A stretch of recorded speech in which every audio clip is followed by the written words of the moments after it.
he's okay. I'm on a break. Talk to someone else if you need anything.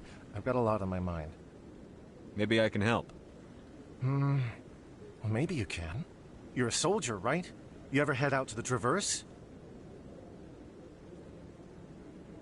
I'm not just some soldier. I'm a Spectre. A Spectre? I heard they were thinking about letting humans into the ranks. About time. Well, that means you can go anywhere you want, right? Even out into the Traverse? My brother's the captain of a ship called the Majesty. It was crossing the Traverse a few days ago when it disappeared. Just dropped right off the grid. And that usually means one of two things. They had massive mechanical failure, or they were attacked. Neither one of those options leaves a lot of hope. I won't give up on my brother. Not yet. I've got the coordinates for the last transmission from his vessel. What kind of ship was it? Don't let the name fool you. The Majesty's just a small trading vessel, only a handful of crew. But he kept it in good condition. I don't think mechanical failure is too likely. But they don't have any real weapons or shields. If anyone did come after them, the Majesty'd be a sitting duck. Isn't anyone else looking into this? My brother's just a small independent trader. Ships like his disappear in the Traverse all the time.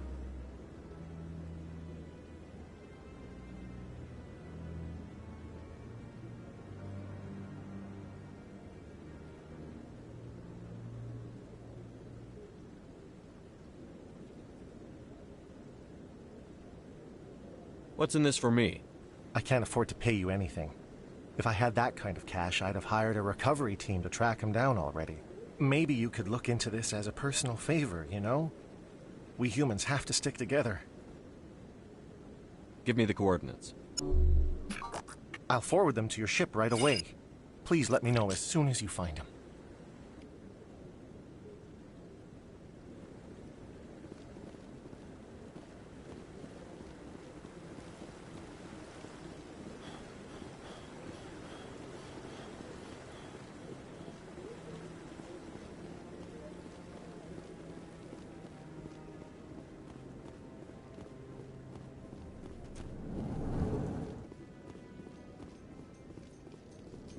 I haven't spent much time with Krogan before, Rex, and I have to say, you're not what I expected.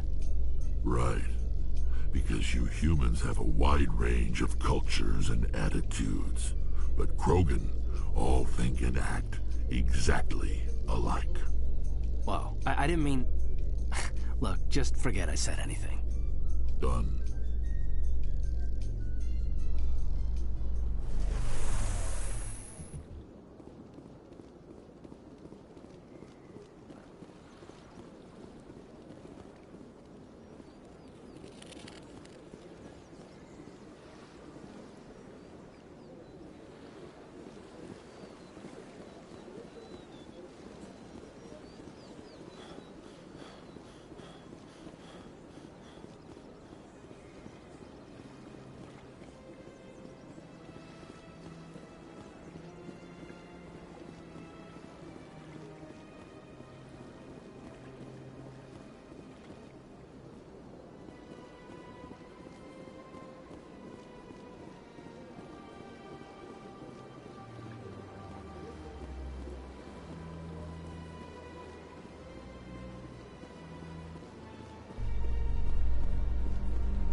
In other news, Exogeny Corp is still denying reports that one of their survey teams has gone missing in the Hades Gamma Cluster.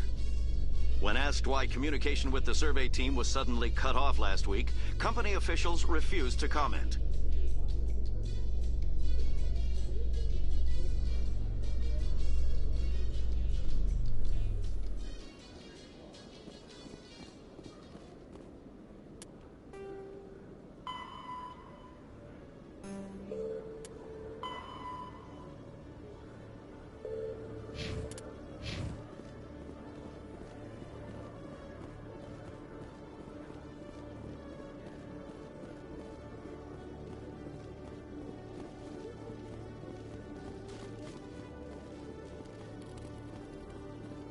Hello, Commander.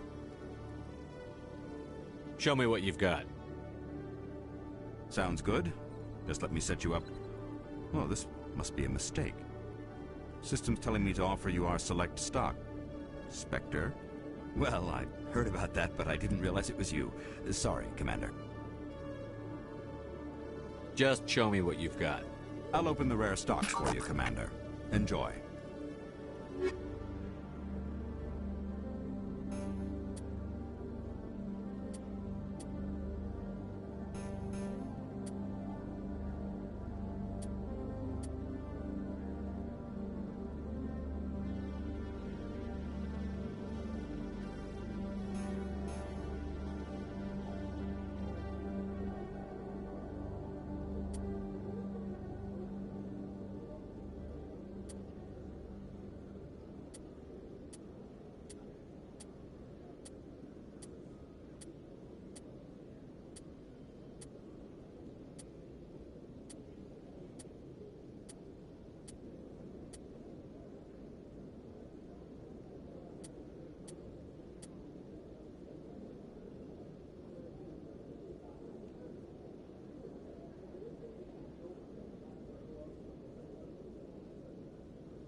Hello, Commander. Show me what you've got. I'll open the rare stocks for you, Commander. Enjoy.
Binary Helix has settled out of court with a Krogan group that had accused the Genetics Corporation of fraud. The Krogan group had contracted Binary Helix to perform studies with a long-range goal of curing their genetic sterilization. The group later sued for a return of investment money when the study produced no viable results.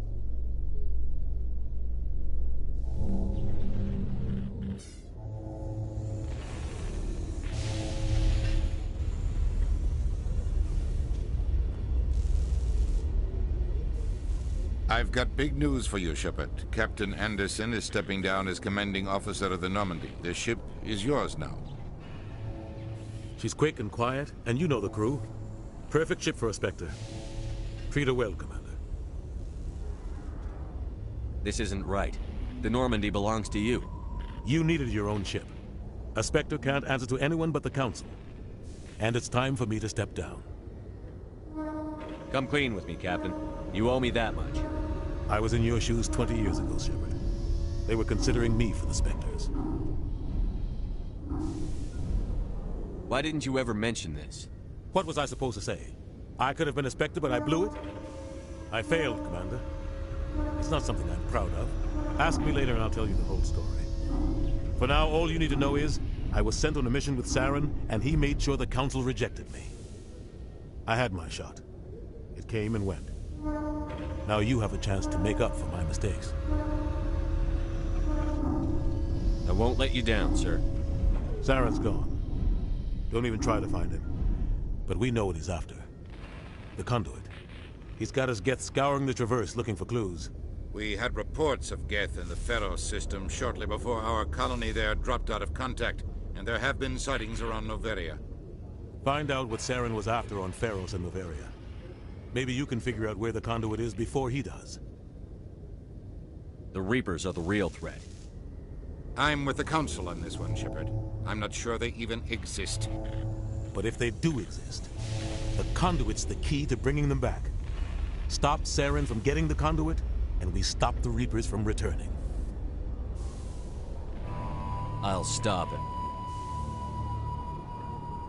We have one more lead. Matriarch Benezia, the other voice on that recording. She has a daughter, a scientist who specializes in the Protheans. We don't know if she's involved, but it might be a good idea to try and find her. See what she knows. Her name's Liara, Dr. Liara Tassoni. We have reports she was exploring an archaeological dig on one of the uncharted worlds in the Artemis Tau cluster.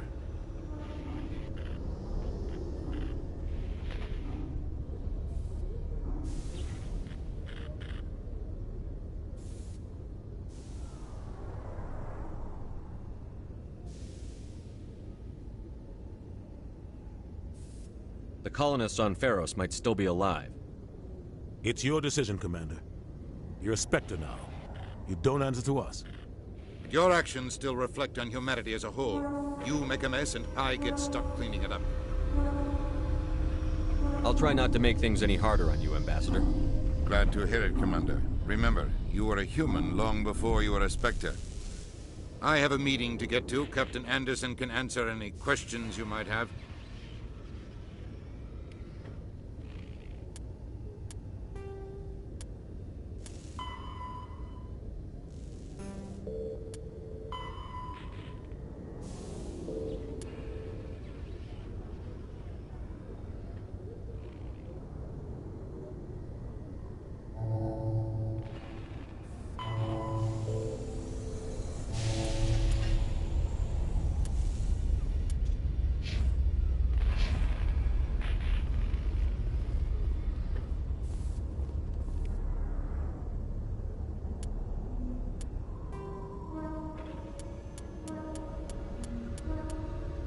Combat hard suits use a dual-layer system.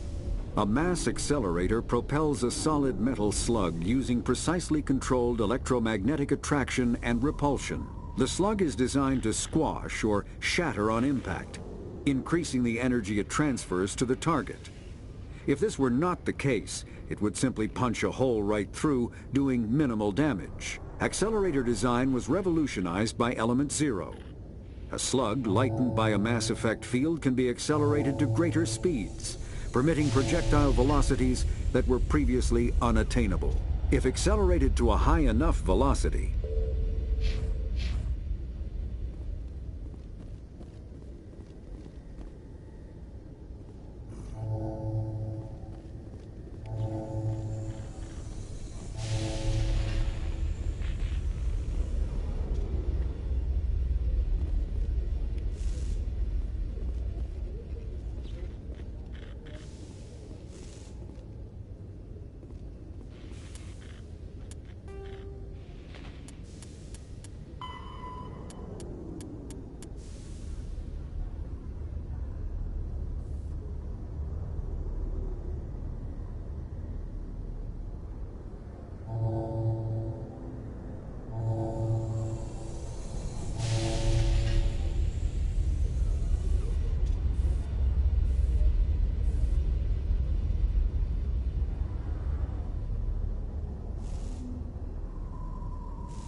Stand by, shore party. Decontamination in progress.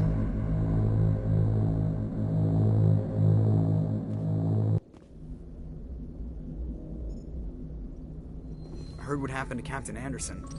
Survives 100 battles and then gets taken down by backroom politics. Just watch your back, Commander. If things go bad on this mission, you're next on their chopping block. Saren's out there somewhere, and we're gonna find him. Everyone on this ship's behind you, Commander. 100%. Intercom's open. If you got anything you want to say to the crew, now's the time.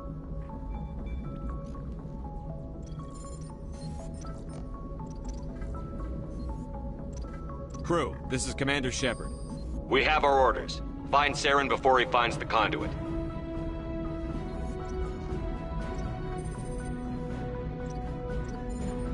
Humanity needs to do this. Not just for our own sake, but for the sake of every other species in Citadel space. Saren must be stopped. And I promise you all, we will stop it. Well said, Commander. Captain will be proud. The captain gave up everything so I could have this chance. We can't fail. Yes, sir.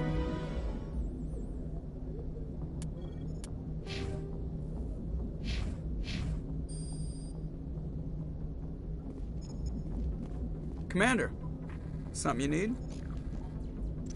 How's the Normandy performing? Is she everything they said she'd be? She's the best ship in the fleet, if you've got a pilot who knows how to handle her. Balance isn't what you'd expect. Takes a while to get used to that oversized drive core we got stuffed in the back, and her power can sneak up on you if you're not careful. The Normandy's probably too much ship for your average Alliance pilot, Commander. Lucky for you, I'm anything but average. I like to know my crew. Mind if I ask you a few questions? I can see where this is going. You did a background check on me, didn't you? Well, I'll tell you the same thing I told the captain. You want me as your pilot. I'm not good. I'm not even great. I am the best damn helmsman in the Alliance fleet. Top of my class in flight school, I earned that. All those commendations in my file, I earned every single one. Those weren't given to me as charity for my disease. What are you talking about? Are you sick? You mean you didn't know? Oh, crap. Okay, I've got Vrolik syndrome, brittle bone disease. The bones in my legs never develop properly. They're basically hollow, too much force and they'll shatter. Even with crutches and my leg braces, it's hard to get around. One wrong step and crack! It's very dramatic. But I've learned to manage my condition, Commander. Put the Normandy in my hands and I'll make her dance for you. Just don't ask me to get up and dance unless, you like the sound of snapping shin bones. Why does everyone call you Joker? It's a lot shorter than saying Alliance Flight Lieutenant Jeff Moreau. Plus, I love to make little children laugh. I was just thinking how much you remind me of Santa Claus. Look, I didn't pick the name. One of the instructors in flight school used to bug me about never smiling. She started calling me Joker, and it stuck.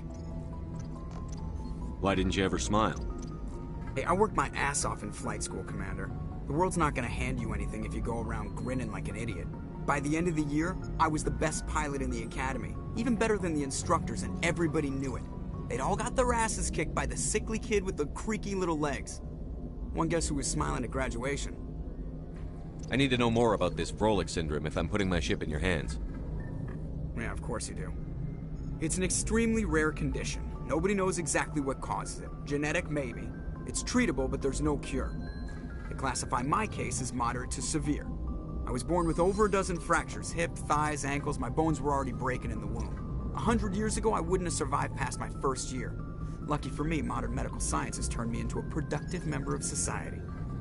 You're not gonna break a bone trying to fly the ship, are you? I don't fly with my feet, Commander, so I'm fine as long as I'm in this chair. I gotta be real careful when I get up to take a piss, though. I can do my job as well as anyone on the ship. Better, actually. So don't worry about it. I'm not trying to make you uncomfortable. Let's talk about something else. Whatever you want, Commander. How'd you end up joining the Alliance? Look, if you're looking for an inspirational tale of the crippled kid overcoming impossible odds, you're gonna be disappointed. My mother was a civilian contractor working for the Alliance. I basically grew up on the Arcturus station back when they were building up the fleets. Spend all that time around Alliance ships, there's a good chance you'll end up going to the Academy. I have to go. All right, see ya.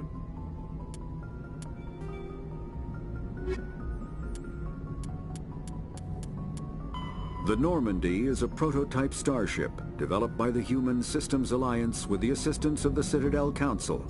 It is optimized for scouting and reconnaissance missions in unstable regions using state-of-the-art stealth technology. For most ships, the heat generated through standard operations is easily detectable against the absolute zero background of space. The Normandy, however, is able to temporarily sink this heat within the hull. Combined with refrigeration of the exterior hull, the ship can travel undetected for hours or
If anyone has to take over for Captain Anderson, I'm glad it's you.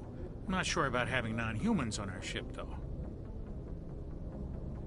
We're all on the same team here, Presley. With all due respect, sir, that's what they said about Nihilus. Look how that turned out. Speak freely, Presley. I want to know if you have a problem with non-humans. It's not that, Commander.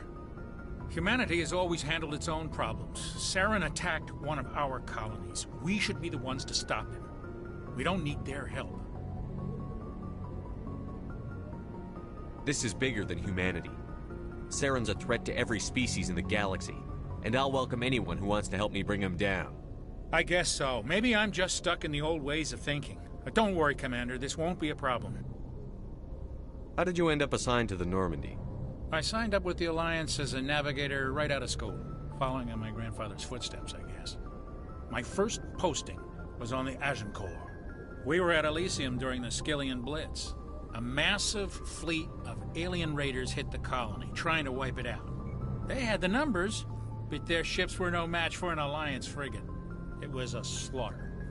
We couldn't even keep track of how many ships they lost. How'd you end up on the Normandy? I got my officer's commission after Elysium. Must have made an impression on the right people. Captain asked for me when he was picking his crew. Carry on, Presley. Yes, sir.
The Citadel space is an unofficial term referring to any region of space controlled by a species that acknowledges the authority of the Citadel Council.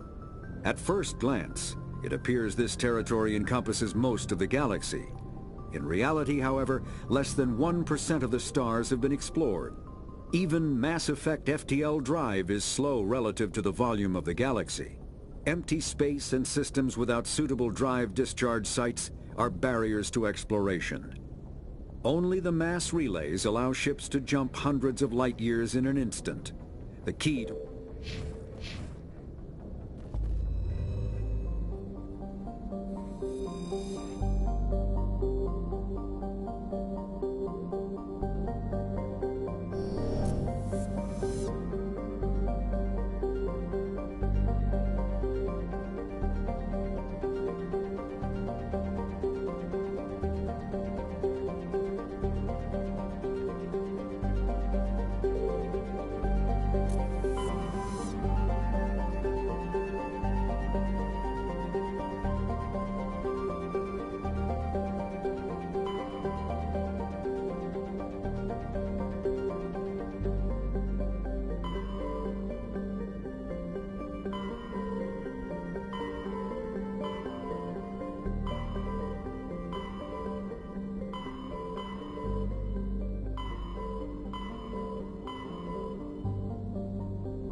Yes, Commander?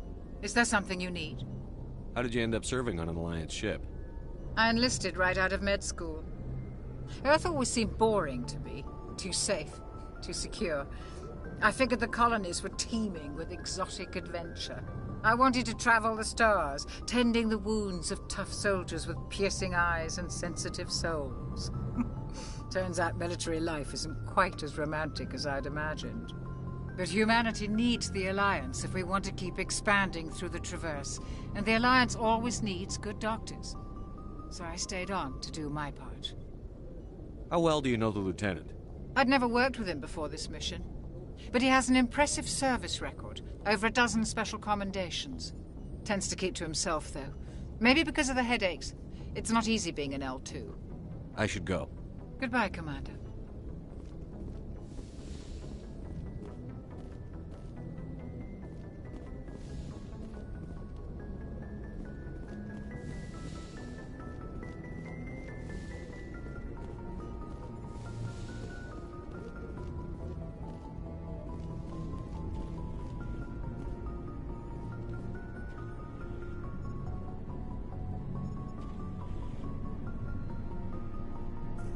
Anything you need, Commander? Just trying to get a sense of where the crew's at. Thoughts? I've wasted enough of your time for now, Commander. We'll have time for personal debriefings later. What's your opinion on the last mission? I don't see how we could have done things any better. At least not without getting to Eden Prime sooner. And we were on the scene faster than any other Alliance ship could have been. We'll talk another time, Lieutenant. Commander?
Commander, you know that Quarian, Tally? She's been spending all her time down here asking me about our engines. I'll tell her to leave you alone. What? No, she's amazing. I wish my guys were half as smart as she is.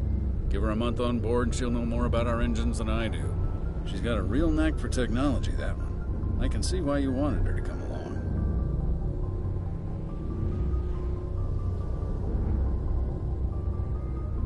Fill me in on the IES stealth systems. How does it work exactly?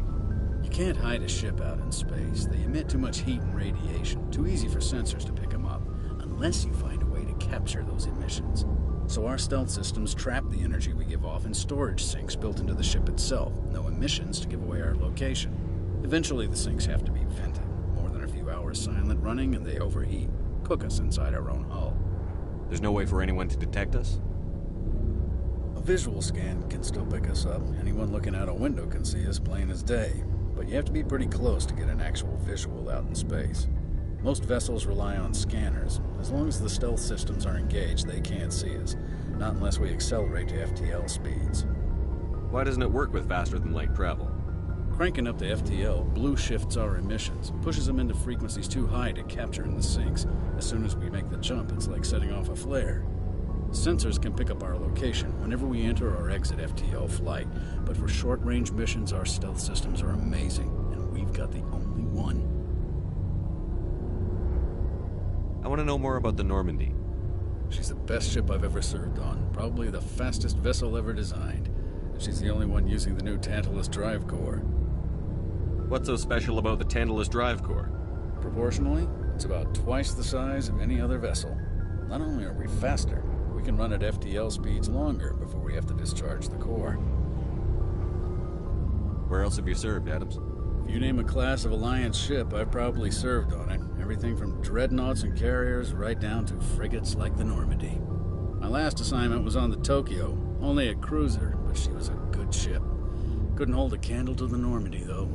Carry on, Adams. Aye, aye.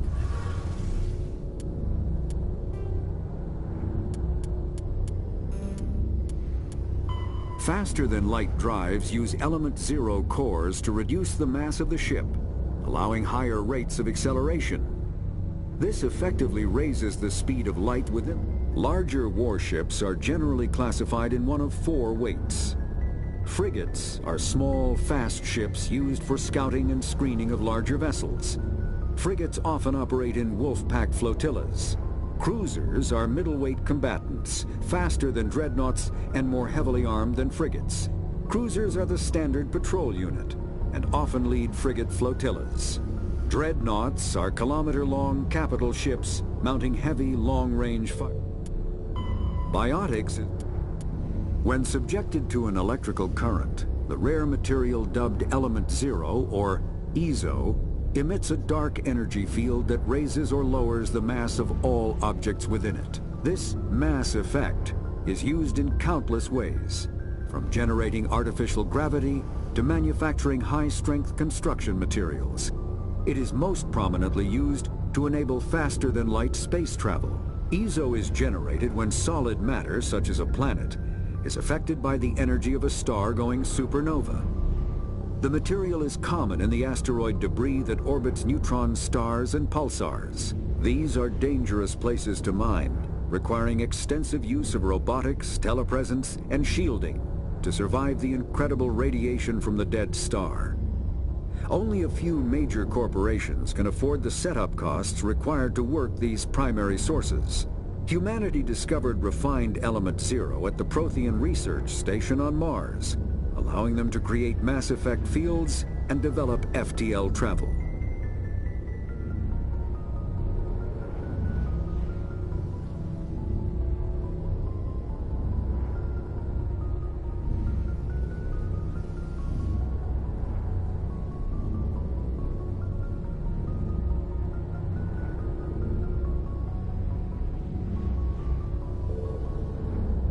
Biotic. Element Zero can increase or decrease the mass of a volume of space-time when subjected to an electrical current. With a positive current, mass is increased. With a negative current, mass is decreased. The stronger the current, the greater the magnitude of the dark energy mass effect. In space, low-mass fields allow FTL travel and inexpensive surface-to-orbit transit. High-mass fields create artificial gravity and push space debris away from vessels. In manufacturing,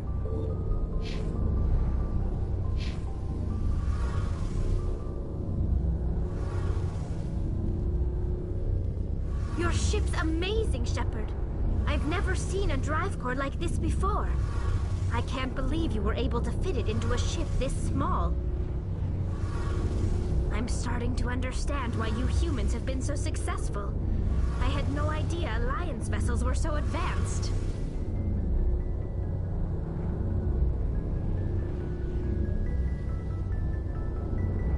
I don't like the idea of aliens studying the architecture of Alliance ships.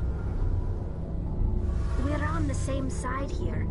My people have more reason to hate the Geth than anyone, remember? But you can't blame me for being a little excited. I never dreamed I'd get a chance to travel on a ship as advanced as the Normandy. I had no idea you found ship technology so interesting. It comes with being a Quarian. The migrant fleet is the key to the survival of my people. Ships are our most valuable resource. But we don't have anything like this. We make do with cast-offs and second-hand equipment. We just try to keep them running for as long as we can. Some of the fleet's larger vessels date all the way back to our original flight from the Geth. I can't believe your fleet's still using ships that are 3 centuries old. They're constantly being repaired, modified, and refitted. They aren't pretty, but they work. Mostly. We've tried to make ourselves as independent as possible on the flotilla, grow our own food, mine, and process our own fuel. But some things we just can't make on our own. A patch to maintain the hull integrity requires raw materials we just don't have. That's why our pilgrimages are so important. Tell me about your people. Our lives aren't easy. Resources are scarce, and we are constantly on the move. Everything we do must in some way contribute to the continuation of the migrant fleet. There are 17 million Quarians in the flotilla, and each of us relies on the others for survival. The bonds among my people are strong. Unfortunately, we have had to surrender many of the freedoms and civil liberties other species take for granted. What kind of freedoms? Well, it's illegal for parents to have more than one child. If our population grows too much, it would strain our resources to their breaking point. Of course, we also can't allow our numbers to become too few. If our population is in decline, the rule against single births is temporarily repealed. In extreme cases of population decline, incentives are even offered to encourage multiple births, though the Conclave hasn't had to take such measures in nearly a century. That's your government. The Conclave is our civilian branch of government. Each ship can elect a representative to serve on the Conclave and make decisions that affect the fleet as a whole. On matters that affect an individual ship, however, the captain has the final say. It's a tradition that dates back to the early days, when the fleet was governed by martial law.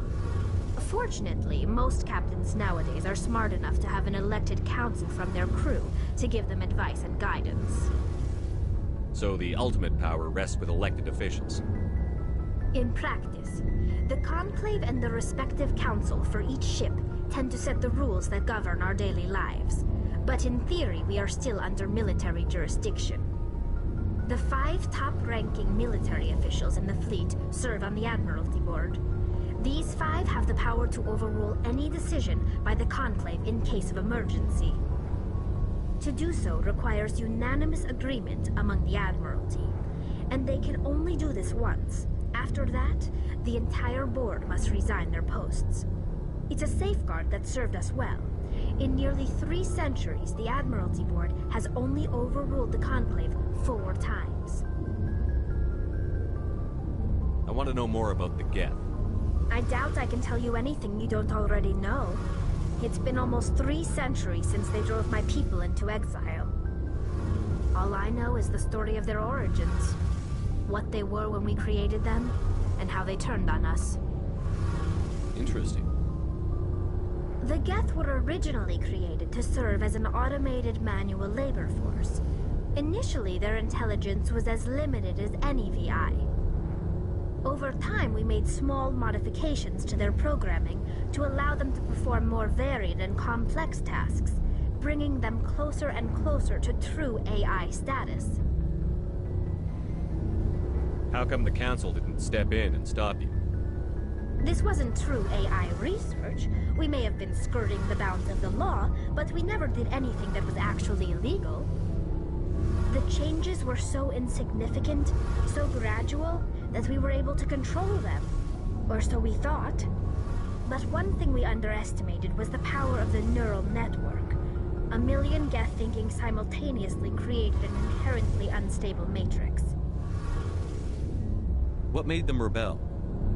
As we built more and more Geth, their effective intelligence became more sophisticated, more abstract. One day, a Geth began to ask its Quarian overseer questions about the nature of its existence. Am I alive? Why am I here? What is my purpose? As you can imagine, this caused a near panic among my people.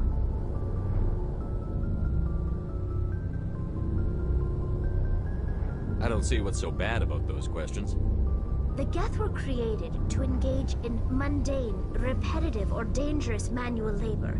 That's fine for machines, but it won't satisfy a sentient being for long. The Geth were showing signs of rudimentary self-awareness and independent thought. If the Geth were intelligent, then we were essentially using them as slaves. It was inevitable the newly sentient Geth would rebel against their situation. We knew they would rise up against us, so we acted first. A general order went out across all Quarian-controlled systems to permanently deactivate all Geth. The Geth responded to this order violently.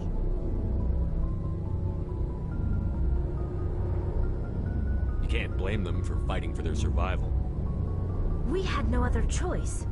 The Geth were already on the verge of revolution. By acting quickly, we had a chance to end the war before it began.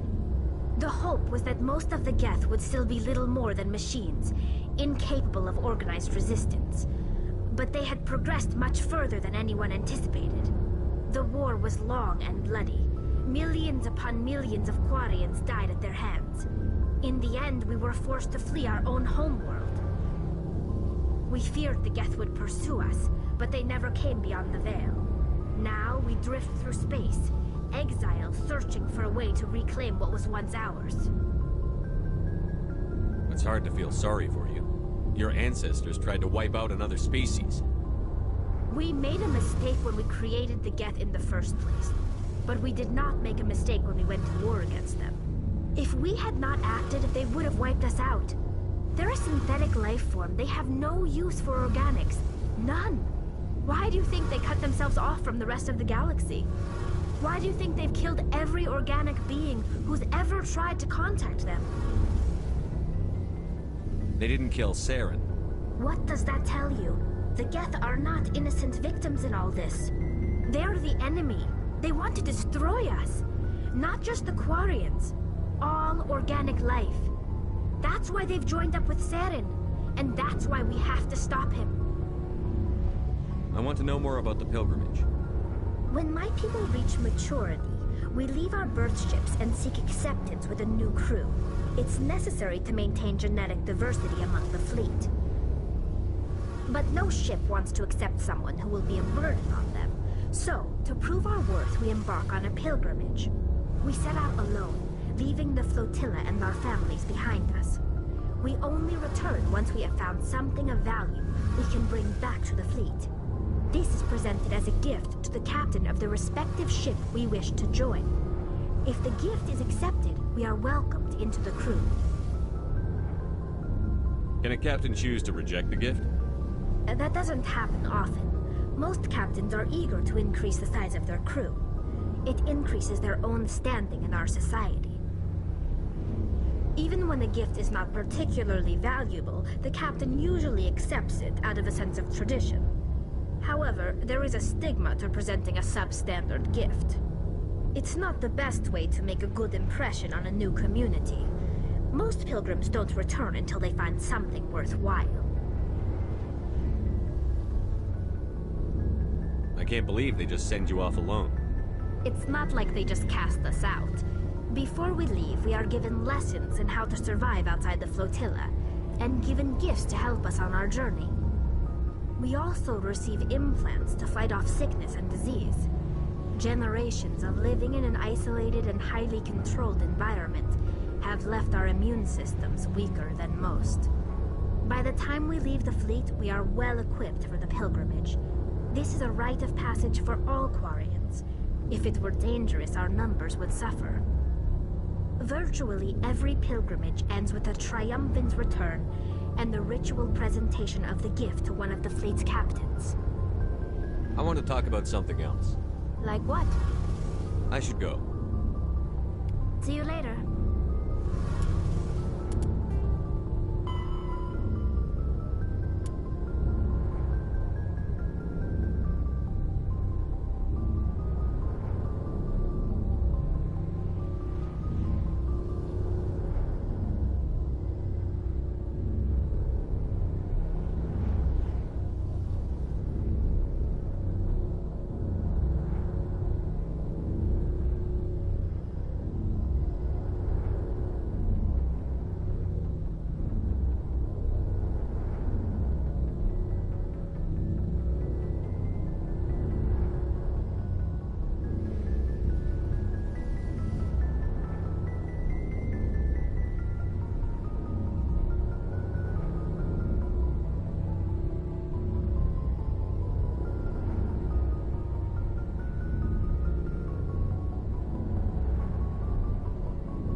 Hey, Commander. Looking for some extra supplies before you head out? What have you got? Whatever you want. Armor, weapons, mods. It's not standard Alliance issue, but that's not necessarily a bad thing. Well, as long as you don't mind paying for it. Why should I pay you for my weapons and armor? My stuff doesn't come from the Alliance. I have to purchase it myself, and it's not cheap. Hell, the licenses alone have set me back more than I'd like. But no licenses, no goods. Without the goods, I'm out of a job. What are licenses? Why do you need them? Manufacturers sell licenses. Each license allows me to buy and sell a certain brand of products. I already have several basic ones, but you'll need to buy more if you want me to bring in different brands. Many of the best licenses are hard to get, but they're well worth the cost if you can find them. What do the different manufacturers offer? There are too many for me to keep track of, but each license will explain what it's good for. How often will you get new items? Well, that depends on how many licenses you've purchased, but I'll rotate items on a regular basis regardless. And anytime we land someplace with a big enough port, I'll buy, sell, and trade whatever I can. Check back often. I need to move items quickly, so only the most basic items will be stocked consistently. Let's see what you've got. You bet, Commander.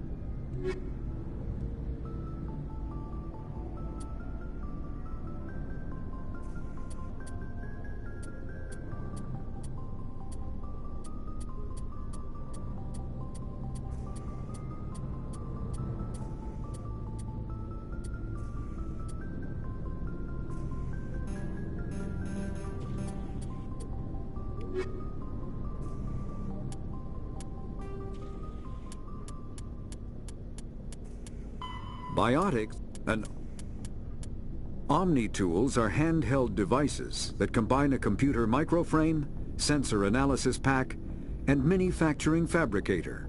Versatile and reliable, an Omni-tool can be used to analyze and adjust the functionality of most standard equipment, including weapons and armor, from a distance. The fabrication module can rapidly assemble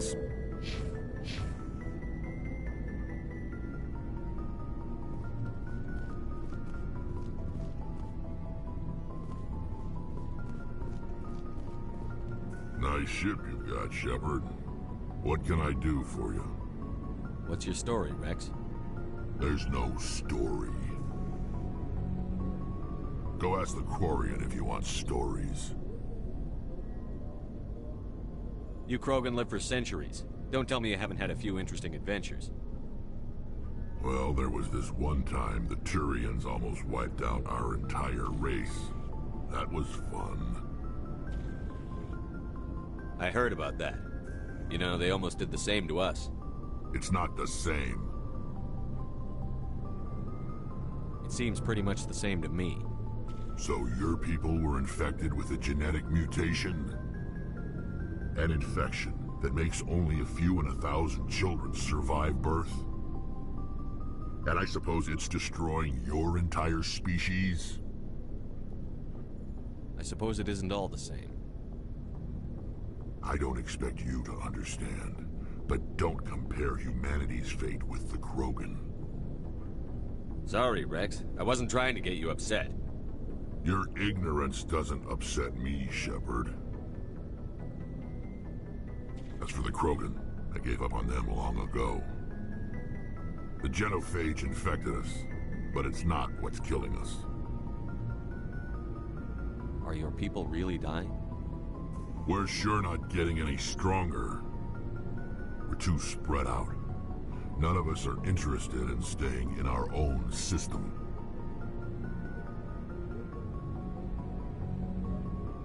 Lots of species have left their homes and prospered. But they go to colonize new worlds. We're not settlers. We're warriors. We want to fight. So we leave. Hire ourselves out. And most of us never go back.